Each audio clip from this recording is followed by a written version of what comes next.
মাঝে, মাঝে এরকম হয় যে আমরা কিছুদিন প্রচণ্ড এনার্জেটিক থাকি, মোটিভেটেড থাকি, অনেক কাজ করি। আবার দেখা যাচ্ছে ৭ দিন ১৪ দিন পর গেলে আমরা আসলে খুব আমি বলব যে ভেঙে পড়ি। আমরা কোনো কিছুতেই আগ্রহ পাই না, স্টাক হয়ে যায়, পারপাসলেস হয়ে যায়। এটা সবার জন্য একটা হিউম্যান এক্সপেরিয়েন্স। এটা কিন্তু ক্লিনিক্যাল ডিপ্রেশন সবসময় না।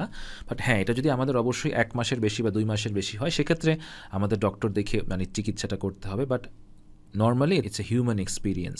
সো আপনার যদি এই জিনিসটা হয়ে থাকে, আপনি যে কতগুলা জিনিস করবেন, এটা ইউজুয়ালি হয়ে থাকে যারা খুব আসলে আমি বলবো যে খুবই টাফ লাইফ লিড করে, অনেক স্ট্রেসে থাকে, প্রচুর কাজ করতে হয়, তাদের এটা অনেক বেশি হয়।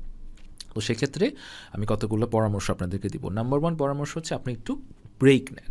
আপনি অ্যাটলিস্ট ৩ দিন বা ২ দিন বা ৪ দিনের জন্য কোথা থেকে ঘুরে আসেন। ওই সময় একদম কাজ নিয়ে ভাববেন না। আপনি প্রয়োজনে পরিবার নিয়ে যান। পরিবার নিয়ে যাওয়া যদি আপনার জন্য স্ট্রেসফুল হয়, কারণ অনেকের পরিবারে ছোটো ছোটো বাচ্চা থাকে ২-৩ জন, তাদেরকে দেখাশোনা ইটসেলফ আরেকটা স্ট্রেস ফ্যাক্টর হয়ে যায়। সেক্ষেত্রে আপনি একা যান, কোনো সমস্যা নেই, আপনার ফ্যামিলিকে বুঝিয়ে আপনি একা কোথাও ঘুরে আসেন, বাট ব্রেকগুলো আপনি রেগুলার বেসিসে নেন।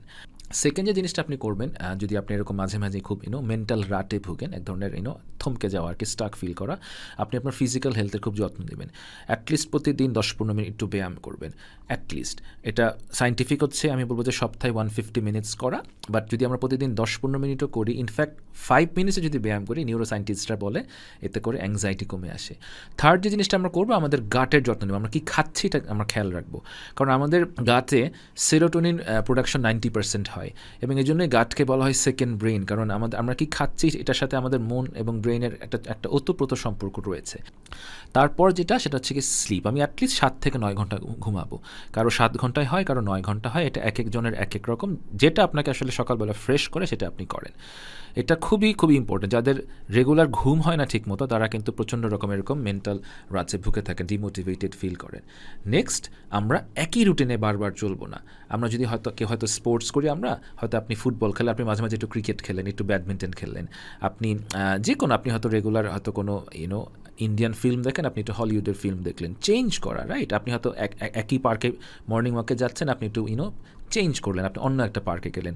নেক্সট যে কাজটা করতে পারবেন, মাঝে মাঝে নিজেকে প্রকৃতির কাছে নিয়ে যাবেন। দেখুন, আমরা মানুষ, আমরা কিন্তু মাটি থেকে সৃষ্ট হয়েছি। সো আমরা ন্যাচারালি প্রকৃতি আমাদেরকে টানে।